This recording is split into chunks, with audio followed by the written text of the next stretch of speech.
تو پھر جب ہم پڑھتے تھے ہمیں پتہ چلا بھائی یہ قرآن کے تو مضامین وہ ہیں ہی نہیں جو جن چیزوں میں ہم الجھے ہوئے ہیں. وہ تو قرآن تو ان چیزوں کو ویلیو ہی نہیں دیتا. ہم تو رفع الدین میں سب سے زیادہ ہمیں مزہ آتا ہے, ٹانگیں چوڑی اور پتلی میں بہت مزہ آتا ہے کہ نہیں آتا. کوئی مناظر ہو جو رفع الدین کے مناظرے کرتا ہو, اس کو اس سے کوئی غرض نہیں ہوتی کہ یہ ہندو ہے مسلم ہے کیا, وہ دیکھ رہے ٹانگیں چوڑی کی ہیں کہ پتلی کی ہیں, اس کو اس میں مزہ آتا ہے. رفع الدین کیا ہے کہ نہیں کیا, آمین زور سے کہیے آہستہ کہیے. یزید کے بارے میں کیا رپورٹ ہے اس کی, اس کا نظریہ کیا ہے. تو شخصیات کو لے کے یا نمازوں میں چھوٹے موٹے اختلافات کو لے کے ہم تو ان چیزوں کو بہت ویلیو دیتے ہیں. الحمد سے لے کے قرآن جن چیزوں کو ویلیو دیتا ہے وہ اس کے علاوہ ہے. تبھی بار بار ہم کہتے ہیں قرآن کو قرآن کی زبان میں سمجھو. تفسیروں میں بھی بعض دفعہ یہ ہوتا ہے کہ جس کا جو دماغ ہوتا ہے نا, جو وہ لوگوں کا مائنڈ سیٹ کرنا چاہ رہا ہوتا ہے, وہ تفسیر میں اسی حساب سے تفسیر کرتا ہے. تو آپ جس کی تفسیر پڑھو گے نا, مفسر کا جو نظریہ ہوگا, مفسر کی نظر میں جن باتوں کی ویلیو ہوگی, آپ اس کو فوکس کرنا شروع کر دو گے. رائٹر کا بڑا اثر پڑتا ہے, جس نے لکھی تاریخ پتہ ہے کیا ہے, ہسٹری میں ہوتا کیا ہے. ہسٹری جب بھی پڑھی جاتی ہے نا, یہ نہیں کہ منہ اٹھا کے جس کی چاہے کتاب پڑھ لو. ہسٹری میں آپ کو دیکھنا پڑتا ہے کہ جس نے کتاب لکھی ہے اس کے اپنے نظریات کیا تھے. بہت زیرک ہو کے ہوشیاری کے ساتھ تاریخ پڑھنی پڑتی ہے, کیونکہ جس کا جو کانسیپٹ ہوتا ہے نا, اگر وہ شیعہ ہے تو ہسٹری ساری شیعہ کے حساب سے لکھے گا. وہ سنی ہے تو ہسٹری ساری سنی کے حساب سے لکھے گا. وہ اگر اس کا ایک خاص نظریہ ہے وہ اس اسٹائل سے لکھے گا. تو آپ کا وہ مائنڈ بن جائے گا اور آپ کہو گے تو ہسٹری سے ثابت ہے, لیکن ہسٹری سے ثابت نہیں ہوتا. وہ رائٹر جو مصنف ہے, مؤلف ہے, وہ اس کا اپنا نظریہ ہوتا ہے جو لاشعوری طور پر آپ کو پتہ بھی نہیں چلا ہوتا. اس نے اپنا نظریہ آپ کے دماغ میں انسٹال کر دیا ہوتا ہے. اچھے کو برا بنا دیا ہوتا ہے, برے کو اچھا بنا دیا ہوتا ہے اس نے. تاریخ میں بہت ہوتا ہے ایسا. اس لیے ہم کہتے ہیں صحابہ کرام کو سمجھنے کے لیے سب سے پہلے قرآن ہے. تاریخیں انسانوں نے لکھی ہیں اور قرآن اللہ نے لکھوایا انسانوں سے ہی ہے, مگر اس میں غلطی سے پاک ہونے کی ذمہ داری کس نے لی ہے, اللہ نے لی ہے. جب قرآن نے کہہ دیا رضی اللہ عنہم, نبی کے ساتھیوں کو جو بھی کلمہ گو مسلمان تھے ان کے فضائل بیان کر دیے, تو ہسٹری کی ایسی کی تیسی. میں یہ نہیں کہہ رہا ہسٹری سے صحابہ کا غلط ہونا ثابت ہو رہا ہے, ہسٹری سے ہوتا بھی نہیں ہے, لیکن ہسٹری جو لکھ رہا ہے نا, اگر اس کے دل میں صحابہ کا بغض ہے تو وہ ساری چیزوں کو اسی حساب سے لے کے جاتا ہے. وہ جو فیور میں چیزیں جاتی ہیں ان کو اگنور کرتا ہے, جو مخالفت میں جائیں گی ان کو ویلیو دے گا. اس کو کہتے ہیں ایک آنکھ بند کر کے تحقیق کرنا. بعض اسکالرز ایسے ہیں جب وہ تحقیق کرتے ہیں تو ایک آنکھ بند کر کے وہ چیزیں دیکھتے ہیں جو ان کے فیور میں جا رہی ہیں, جو ان کے اگینسٹ جا رہی ہیں, وہاں سے آنکھ کیا کر لیتے ہیں, بند. اب جس کو صحابہ کا بغض ہے, ہسٹری جب وہ پڑھے گا یا لوگوں کے سامنے بیان کرے گا تو وہ چیزیں لے کر آئے گا جس سے ان کی شان میں کمی آ رہی ہو. وہ تمام چیزیں جس سے ان کی شان میں کی ویلیو بڑھ رہی ہو, اس کو وہ اگنور کرتا رہے گا. تو یہ ہوتا ہے. غزوہ احد میں دیکھ لو نا, غزوہ احد میں صحابہ کرام کو شکست ہوئی. اب اگر آپ صحابہ کے بغض کا عینک لگا کے غزوہ احد کا مطالعہ کرو گے, صحابہ کے بغض کا عینک لگا کے, جیسے کہ بعض لوگ صحابہ کی نفرت کا عینک سے غزوہ احد پڑھتے ہیں, تو وہ بار بار کیا کہتے ہیں, دیکھو بھاگ گئے, حضرت عثمان فرار ہو گئے, فلاں صحابی میدان جنگ میں نبی کو اکیلا چھوڑ کر فرار ہو گئے, اور قرآن میں بھی آیتیں موجود ہیں والرسول یدعوکم فی اخراکم, کہ رسول تمہیں پکارتے رہے اور تم میدان سے نکل گئے. رسول اکیلے ڈٹے رہے چند ایک اصحاب کے ساتھ اور تم میدان سے نکل گئے. تو یہ والی چیزوں کو ہائی لائٹ کر کے آپ کے سامنے لائے گا کہ ابے بھائی کیا یار, تم کہہ رہے ہو عثمان عشرہ مبشرہ میں سے ہیں, ادھر تو قرآن کہہ رہا ہے کہ یہ بڑے بڑے لوگ میدان جنگ سے فرار ہو گئے. لیکن اگر آپ نیوٹرل ہو کے دیکھو گے نا, بغض نہیں ہوگا, تو آپ کہو گے آگے قرآن کیا کہتا ہے, عفا اللہ عنکم, اللہ نے تمہاری اس خطا کو معاف کر دیا، اور جب تمہیں شکست ہوئی تم زخموں سے چور تھے، چاروں طرف سے دوبارہ دشمن نے گھیرنے کی کوشش کی، خالد بن ولید نے دوبارہ پلٹا مارا حملہ کرنے کے لیے، تو تمہیں لوگوں نے ڈرایا کہ لوگ تمہارے خلاف جمع ہو رہے ہیں، ڈر جاؤ، تم نے کہا حسبنا اللہ و نعم الوکیل، اللہ ہمیں کافی ہے، بہترین کارساز، اور نبی نے بھی موٹیویٹ کیا۔ صحابہ شرمندہ تھے کہ ہم فرار کیوں ہوئے غزوہ احد سے، تو نبی نے جب ان کے پاس گئے، نبی نے ان کو کیسے حوصلہ افزائی کی؟ صحابہ نے کہا ہم تو بھاگنے والے ہیں، آپ نے فرمایا نہیں، تم پلٹ کے حملہ کرنے والے ہو۔ اس سے صحابہ کے حوصلے کیا ہو گئے؟ بڑھ گئے۔ شکست خوردہ قوم جو زخموں سے چور پڑی بھی ہو وہ دوبارہ جنگ کے لیے آمادہ ہو گئی، اس کو بھاگنا کہتے ہیں کیا؟ انہوں نے کہا کوئی بات نہیں، آپ نے ہمیں ہمت دلا دی، اب ہم دوبارہ لڑیں گے، اور قرآن نے تسلی دی تلک الایام نداولها بین الناس، بھائی یہ ایام ہم لوگوں کے درمیان گھماتے ہیں، کبھی فتح ہوتی ہے کبھی شکست، تو شکست کا مطلب یہی ہوتا ہے کہ فرار ہو، تو شکست بھی تو ہوتی ہے کبھی کبھار، اور قرآن نے کہا عفا اللہ عنک، اللہ نے معاف کیا تمہیں۔ اس کے بعد جتنی جنگیں ہوئی ہیں سارے ڈٹے رہے، اور اس میں ہمارے لیے ایک سبق دے دیا گیا کہ بھائی جنگ میں بعض دفعہ اتنا سخت حملہ ہوتا ہے کہ بڑے بڑے بہادروں کے قدم اکھڑ جاتے ہیں، نیچرل ہے۔ ہمیں بھی تو کتنے اسباق مل گئے نا اس سے کہ اپنے مخلص ساتھی بھی جب بہت سخت شدید جنگ ہو بھائی قدم اکھڑ سکتے ہیں، جب عثمان بن عفان کے قدم اکھڑ گئے تو ہم اور آپ کون ہیں اس سے؟ ورنہ ہوتا کیا، آج کہیں لڑائی ہوتی اور تھوڑی سی شکست ہوتی تو زندگی بھر کے لیے امیدیں ٹوٹ جاتی ہیں۔ ہمارے پاس تو صحابہ کے بھائی وہ بھی اتنا زبردست حملہ ہوا تھا کہ قدم اکھڑ گئے تھے ان کے، لیکن وہ حوصلہ نہیں ہارے، دوبارہ جنگ کے لیے تیار، وہیں سے جنگ کے لیے، یہ نہیں کہ گھر بھاگ کر انہوں نے اگلے دن آئے ہوں، وہیں سے تیار ہو گئے، کوئی بات نہیں، زخموں سے چور ہیں، دوبارہ پتہ چل رہا ہے حملہ، اب ہم نہیں بھاگیں گے، دوبارہ کھڑے ہو گئے۔ تو اگر آپ نیوٹرل ہو کے اس اینک سے غزوہ احد کا مطالعہ کرو گے تو صحابہ کرام کی محبت کم ہونے کے بجائے اور زیادہ بڑھ جائے گی۔ آئے تو نا میدان جنگ میں، منافق تو پیچھے ہی بیٹھے رہے، تو باتیں بناتے رہے بیٹھ کے، اور پھر قرآن نے کیا فضائل بیان کیے صحابہ کے، کہا وَيَتَّخِذَ مِنْكُمْ شُهَدَاءَ، اللہ چاہتا تھا تم میں بہت سوں کو شہادت کے مرتبے پہ پہنچائے، تو اس کے بغیر ممکن نہیں تھا۔ تو اور حسبنا اللہ و نعم الوکیل یہ دعا ہمیں مل گئی کہ ایسے مصیبت کے موقع پہ کیا کہا جاتا ہے؟ اللہ کافی ہے، بہترین کارساز ہے، ہم وہ کریں گے جو اللہ رسول کا حکم ہے۔ غلطیاں صحابہ سے بھی ہو سکتی ہیں، بزرگ سے بھی ہو سکتی ہیں، ان کی توبہ تو دیکھو۔ ایک صحابیہ سے زنا ہوا، نبی کے پاس آئیں جوہینہ قبیلے کی خاتون کہ یا رسول اللہ مجھ سے زنا ہو گیا، شادی شدہ تھی وہ، نبی نے چہرہ پھیر لیا۔ اب اگر جس کے دل میں صحابی کا بغض ہوگا نا وہ اس واقعے کو کیسے بیان کرے گا؟ دیکھو نبی کا بابرکت دور، زنا پر کتنی شدید وعیدیں، اور شادی شدہ خاتون ہیں پھر بھی کیا حرکت کر رہی ہیں؟ زنا۔ وہ اس نیگیٹو پہلو کو کیا کرے گا؟ ہائی لائٹ کرے گا۔ ارے بھائی آج کی پاک دامن ان صحابیہ سے کی خاک کے برابر بھی نہیں ہے جن سے بدکاری ہوئی، مگر ان کی توبہ تو دیکھو کیسی خاندانی ہے۔ گناہ تو کسی سے بھی ہو سکتا ہے بھائی، اس کے دل میں خوف کتنا ہے ان صحابیہ کے دل میں۔ نبی کے پاس آئیں یا رسول اللہ مجھ سے زنا ہو گیا، ظاہر ہے توبہ کی ہے لیکن ان کو چین نہیں آ رہا کہ آخرت میں سزا ملے گی، کوئی دیکھنے والا نہیں ہے، کوئی گواہ نہیں ہے، پی جاتی۔ نبی کے پاس آئیں یا رسول اللہ مجھ سے زنا ہو گیا، آپ نے فرمایا منہ پھیر لیا۔ دوبارہ آئیں پھر آپ نے منہ پھیر لیا، تیسری دفعہ دوبارہ حاضر ہوئی پھر آپ نے منہ پھیر لیا۔ کتنا بہترین موقع تھا نا جانے کا کہ بھائی نبی تو جب میرا تو جو فرض تھا میں نے ادا کر لیا، جب نبی تو اہمیت ہی نہیں دے رہے میری بات کو تو بس میں تو اللہ سے کہہ دوں گی۔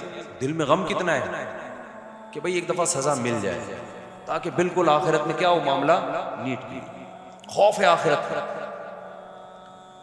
پھر چوتھی دفعہ آئی ہیں تو نبی نے فرمایا کہ تمہارے پیٹ میں تو بچہ ہے، تمہیں اگر ہلاک کریں گے پتھروں سے ماریں گے تو بچہ بھی ضائع ہوگا۔ یہ نہیں کہا کہ ہم ماریں گے ضرور تمہیں، ایک ہیلا اختیار کیا۔ وہ صحابیہ گئی، بچہ پیدا ہو گیا تو بچہ لے کے آئی، یا رسول اللہ یہ دودھ پیتا بچہ پیدا ہو گیا، اب آپ میرے ساتھ مجھے سزا دیں۔ نبی نے فرمایا اس بچے کو تمہاری ضرورت ہے، ابھی تمہیں رجم کیا تو نقصان کس کا ہے؟ بچے کا۔ یہ کہاں سے دودھ پیے گا، اس کو کون پالے گا؟ وہ دوبارہ گئیں. بچہ جب 7 سال کا ہو گیا نا, انگلی پکڑ کے چلنا شروع ہو گیا. پھر بچے کو لے کر آئیں, روٹی ہاتھ میں تھی اس کی کہ اب یہ روٹی خود کھا لیتا ہے. سمجھتے ہو کہ نہیں سمجھتے؟ پھر نبی نے حکم دیا ان کو رجم کیا جائے. تو صحابہ کرام نے پتھر مارے اور ان کو رجم کیا. نبی صلی اللہ علیہ وسلم نے نماز جنازہ کا اعلان کیا, نماز جنازہ پڑھانے لگے. حضرت عمر نے فرمایا یا رسول اللہ, ایک عورت بدکار تھی اور آپ اس کا جنازہ پڑھا رہے ہیں. بدکاری کے جرم میں قتل کیا گیا اور آپ اس کا جنازہ پڑھا رہے ہیں. تو نبی صلی اللہ علیہ وسلم نے کیا فرمایا؟ لقد تابت توبۃ لو قسمت بین 70 من اہل المدینہ لوسعتهم. اے عمر, اس نے ایسی توبہ کی ہے, ایسی توبہ کہ مدینہ کے 70 کبیرہ گناہوں کے مرتکب میں 70 گناہگاروں میں یہ توبہ ڈیوائیڈ کی جائے نا تو سب کی مغفرت ہو جائے. اتنی بڑی توبہ کی ایسی. اب جو نیگیٹو سوچے گا وہ اس زنا کو دیکھتا رہے گا. یار نبی کے دور میں ہو کے نبی کی زیارت کی, اتنا پاکیزہ ماحول, اور شادی شدہ بھی ہیں. جس کے سوچ میں گند بھرا ہوا ہوگا وہ یہی کرے گا نا. کیا خیال ہے بھائی؟ سوچتا رہے گا. نبی کی وضاحت کے بعد بھی وہ یہی سوچتا رہے گا. جو بغض صحابہ ہوگا جس کے دل میں. لیکن جو نیوٹرل ہوگا نا, جن کی اوپر کھوپڑی صحیح سوچتی ہے, کہتے ہیں بھائی ہم زنا نہیں کرتے, لیکن خدا کی قسم ہم ان کے برابر نہ کر کے بھی نہیں پہنچ سکتے جو ان کا معیار تھا. اللہ نہ کرے ہم سے ہو جائے تو ہم ایسی توبہ کر سکتے ہیں کیا؟ تصور سے ٹانگے انسان کی کام جائیں اور رونگٹے کھڑے ہو جائیں. یہ منظر آپ نے دیکھا نہیں ہے رجم کا, دیکھ لو تو آدمی بے ہوش ہو جائے. یار کیسے پتھر سے اپنے آپ کو انسان ہلاک کرواتا ہے. ایک تو ہوتا ہے گردن اڑا دینا آسان ہے, آج کل وہ بھی کوئی نہیں کرتا. اور اپنے آپ کو پتھروں سے مار کے ایسی توبہ کون کرتا ہے؟ ماعز رضی اللہ تعالیٰ عنہ صحابی رسول, ان سے بھی یہی ہوا. ہوتا یہ تھا کہ بعض لوگوں کو زمانے جاہلیت میں لت پڑ گئی تھی, عادت, جس گناہ کی عادت پڑ جاتی ہے وہ فوراً نہیں چھوٹتا. اسلام لے آئے, توبہ کر لی, لیکن گناہ وہ پھر ہو گیا ان سے. شہوت کا غلبہ ہوا حضرت ماعز رضی اللہ تعالیٰ عنہ سے, خواہش کا غلبہ ہوا. شیطان جب انسان پہ سوار ہوتا ہے تو وہ بالکل اپنے اختیار سے بعض دفعہ باہر ہو جاتا ہے. ان سے زنا ہو گیا, وہ بھی شادی شدہ تھے, وہ بھی نبی کے پاس آئے, یا رسول اللہ مجھ سے زنا ہو گیا, اللہ کا حکم جاری کریں. آپ نے وہاں بھی منہ موڑ لیا, آپ نہیں چاہتے تھے کہ یہ آئیں, بس مقصد ہے توبہ کریں اللہ سے, بس کیوں آ رہے ہیں میرے پاس. اللہ نے پردہ ڈال دیا گناہ پہ, پردہ ڈالیں, توبہ کریں. لیکن ان کے دل میں خوف کہ یار یہ دنیا کچھ بھی نہیں ہے, اصل کیا ہے آخرت. پھر دوبارہ آئے, پھر تیسری دفعہ آئے, پھر چوتھی دفعہ آئے, پھر نبی نے حکم دیا ان کو رجم کیا جائے. تو صحابہ ان کو ایک پتھریلی جگہ پہ لے کر گئے. جو حدیث کے الفاظ ہے, جب ان کو پتھر مارنا شروع کیے تو وہ زخموں کی تاب اور درد کی شدت کو برداشت نہیں کر سکے اور بھاگ گئے. ہوتا ہے نا جب ظاہر انسان کے اختیار سے باہر ہے پتھر کھانا, تو وہ بھاگے ہیں. تو وہ صحابہ کرام ان کے پیچھے, اور بالآخر ان کو گھیر کے رجم کر دیا. تو نبی صلی اللہ علیہ وسلم کو جب اطلاع ملی کہ وہ بھاگ گئے تھے, تو آپ نے فرمایا ہلا ترکتموہ, اگر وہ بھاگ گئے تھے تو تمہیں ان کو چھوڑ دینا چاہیے, پھر نہیں گھیرنا چاہیے. اسی سے علماء نے مسئلہ استنباط کیا ہے کہ جو گواہوں کے ذریعے سزا ثابت ہو نا, اس میں تو بھاگنے نہیں دیا جائے گا. لیکن ایک آدمی نے خود اقرار کیا ہے تو اس کے بھاگنے کو یہ سمجھا جائے گا جیسے اس نے اس اقرار سے رجوع کر لیا ہے. سمجھ میں آ رہی ہے؟ تاکہ حد کو کیا کیا جائے, ساقط. شریعت میں حد کوئی پسندیدہ چیز نہیں ہے. حدیث میں آتا ہے ادرؤوا الحدود ما استطعتم, جتنی استطاعت حد کو ساقط کیا جائے گا. ذرا سا بھی شبہ ہوگا حد ساقط ہو جائے گی. تو کیونکہ گواہ سے تھوڑی ثابت ہے, یہ تو خود انہوں نے کہا ہے. تو نبی نے فرمایا کہ جب خود فرار ہو گئے تو چھوڑ دیتے ہیں ان کو. لیکن ان صحابی کا حوصلہ دیکھو یار, کتنا بڑا حوصلہ ہے یا نہیں ہے, کہ اپنے آپ کو پتھر کھانے کے لیے پیش کر دیا انہوں نے. تو جس کے دل میں صحابہ کرام کا بغض ہے, صحابہ کرام کا بغض ہے, اس کو تو ہر چیز الٹی نظر آئے گی. حضرت معاویہ بھی برے لگیں گے اس کو. جس کو بغض نہیں ہے وہ کہے گا بھائی سیدنا معاویہ اور سیدنا علی کا سیاسی اختلاف تھا. حضرت معاویہ حضرت علی کے خلاف بغاوت پہ نہیں آئے تھے. بغاوت یہ ہوتی ہے کہ عوام ریاست پہ حملہ کرے، باقی لوگ ریاست پہ حملہ کریں. حملہ میں پہل سیدنا علی نے کی تھی، حضرت معاویہ نے تھوڑی کی تھی. انہوں نے تو اپنا دفاع کیا ہے، اور ان کا مطالبہ بذات خود تو جائز تھا کہ سیدنا عثمان کے قاتلوں کا حساب لو، بھائی ہم ان کے خاندان کے لوگ ہیں. فقط جعلنا لولیہ سلطانا، اللہ کہتے ہیں ہم نے جو ولی ہے مقتول کے اس کو قدرت دی ہے، وہ قصاص لے سکتا ہے. تو ہمیں اللہ نے یہ رائٹ دیا ہے حکومت پہ دباؤ ڈالنے کے لیے. بذات خود یہ جائز مطالبہ ہے، اس میں نہ حکومت کی کرسی مقصد ہے نہ لالچ مقصد ہے. دوسری طرف سیدنا علی کا مطالبہ یہ تھا بھائی میرے پاس طاقت نہیں ہے قاتلوں کو قصاص لینے کی، اور اگر میں نے آپ کو ایسے ہی چھوڑ دیا تو امت دو ٹکڑوں میں بٹ سکتی ہے، تو آپ کو تلوار کی زور سے ہم بیعت پر مجبور کریں گے. ایک سیاسی اختلاف ہے، اس میں کسی کا مقصد برا نہیں ہے. ہم سمجھتے ہیں کہ حضرت علی برحق تھے، لیکن سیدنا معاویہ ان کی غلطی اجتہادی غلطی تھی، سوچ کی غلطی تھی، رائے کی غلطی تھی. وہ غلطی نہیں تھی جس سے انسان فاسق و فاجر ہو جاتا ہے. لیکن اگر آپ الٹا سوچتے ہو تو کسی نے سیدنا علی کو برا بھلا کہنا شروع کر دیا اور کسی نے سیدنا معاویہ کو برا بھلا کہنا شروع کر دیا. اہل سنت والجماعت جو ہمیشہ اعتدال پر رہتے ہیں انہوں نے بڑی اعتدال کی بات کی. بھائی دلائل کی دنیا میں سیدنا علی کا پلڑا بھاری تھا، لیکن سیدنا معاویہ اجتہادی خطا پر تھے. وہ والی خطا نہیں تھی جو گناہ والی خطا ہوتی ہے، جان کر مجرم بنتا ہے. بعض دفعہ انسان ایک رائے قائم کرتا ہے، وہ رائے کیا ہوتی ہے؟ کبھی صحیح ہوتی ہے کبھی غلط ہوتی ہے. اور یہ جو ہے تقتلہ فئۃ باغیہ کہ باغی جماعت قتل کرے گی، اس کے درجنوں دفعہ جواب دیے جا چکے ہیں. یہ بہت پرانا قصہ ہو گیا. یہ جو ہے نا تقتلہ فئۃ باغیہ، باغی کا مطلب کیا ہے؟ باغی کے مطلب میں 20 مطلب نکلتے ہیں. پھر کیا ان کو حضرت معاویہ کی جماعت نے قتل کیا تھا یا خوارج نے قتل کیا تھا جو واقعی میں باغی تھے؟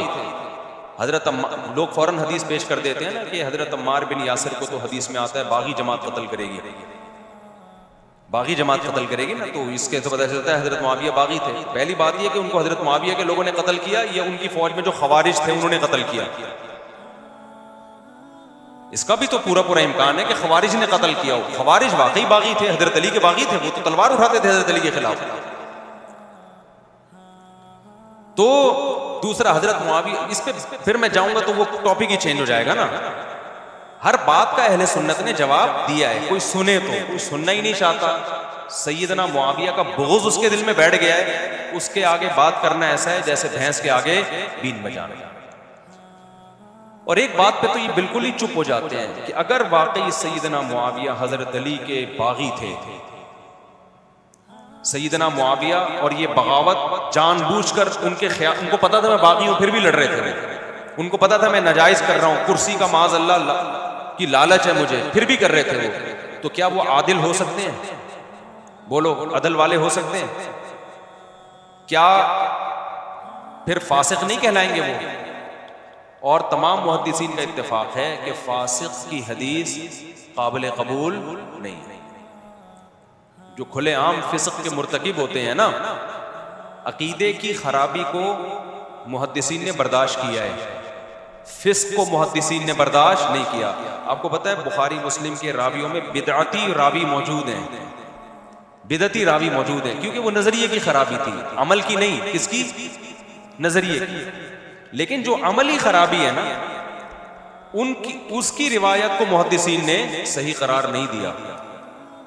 نظریے کی خرابی تو کانسیپٹ کلیئر نہ ہونے سے ہو جاتی ہے نا. انہوں نے کہا اس کا سچ اور جھوٹ سے کوئی تعلق تھوڑی ہے، نظریہ ہی بندے کا ٹھیک نہیں. جیسے ایک غیر مسلم ہے، نظریہ ٹھیک نہیں ہے نا اس کا، لیکن عین ممکن ہے کہ وہ کیریکٹر کا ٹھیک ہو، سچ بولتا ہو، ہے یا نہیں؟ اگرچہ حدیث میں غیر مسلم کی روایت نہیں لی گئی ہے، اس میں معیار اور اونچا رکھا گیا ہے، لیکن ایک جنرلی میں ایک بات کر رہا ہوں کہ ایک آدمی کے کانسیپٹ ٹھیک نہیں ہوتے مگر وہ کیریکٹر کا صحیح ہوتا ہے، جھوٹ نہیں بولتا. تو ایسے محدثین نے حدیث کے راویوں میں ایسے راویوں کو لیا جو بدعتی تھے لیکن ان کے کیریکٹر پہ انگلی نہیں اٹھی، دو نمبر نہیں تھے وہ. تو ایسی حدیثیں ہیں اور بخاری میں بھی ہیں، مسلم میں بھی ہیں، لیکن ایسی کوئی حدیث محدثین نے نہیں لی، اس کو صحیح نہیں قرار دیا. لی تو ہے مگر پھر صحیح قرار نہیں دیا جس کے راوی کیریکٹر لیس ہے. سمجھ رہے ہو؟ تو اب مجھے ایک بات بتاؤ، حضرت معاویہ اگر معاذ اللہ حضرت علی کے خلاف کرسی کی لالچ میں سب کچھ کر رہے تھے، نبی کی حدیثوں کو بھی جیسے لوگ الزام لگاتے ہیں پس پش ڈال دیا تھا، تو پھر وہ کریکٹر والے ہوئے یا کریکٹر لیس ہوئے؟ معاذ اللہ.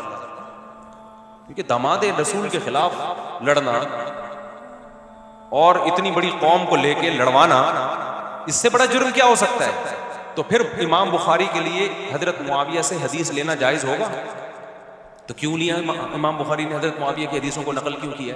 یہ الزام کس پہ لگتا ہے؟ سیدنا حضرت امام بخاری پہ لگتا ہے کہ نہیں لگتا؟ امام مسلم نے کیوں لی حضرت معاویہ سے؟ امام نسائی نے کیوں لی؟ صحاح ستہ کے مؤلفین نے، تمام محدثین حضرت معاویہ کی حدیث کو کوئی بھی ریجیکٹ نہیں کرتا کہ کیونکہ سیدنا معاویہ آ رہے ہیں تو معاذ اللہ یہ چونکہ فاسق تھے لہذا ان کی حدیث ضعیف ہے، ہم نہیں لیتے. کسی محدث نے بھی ایسا نہیں کیا. تو آپ کبھی علماء دیوبند کو برا کہتے ہو، کبھی بریلویوں کو، کبھی اہل حدیثوں کو کہ یہ ماموں کے پیچھے پڑے رہتے ہیں معاویہ معاذ اللہ، تو آپ امام بخاری کو برا کیوں نہیں کہتے بھائی؟ کہ آپ ایک ایسے شخص سے حدیث لے رہے ہو اور رضی اللہ عنہ بھی لکھ رہے ہو اس کے نام کے آگے عزت دے کے، جو معاذ اللہ فاسق تھے. تو یا تو فاسق نہیں تھے، آپ گڑبڑ کر رہے ہو، دلائل کے تانے بانے غلط ملا رہے ہو، یا اگر فاسق تھے تو میں کہتا ہوں پھر صرف وہ فاسق نہیں تھے، معاذ اللہ نقل کفر یہ سارے محدثین فاسق تھے جنہوں نے معاذ اللہ اتنے بڑے فاسق کی حدیثوں کو بخاری میں مسلم میں جگہ دی اور رضی اللہ عنہ بھی لگا رہے ہیں اور بڑے احترام سے ان کا نام بھی لے رہے ہیں. سمجھتے ہو کہ نہیں سمجھتے ہو؟ بات کہاں سے کہاں چلی گئی.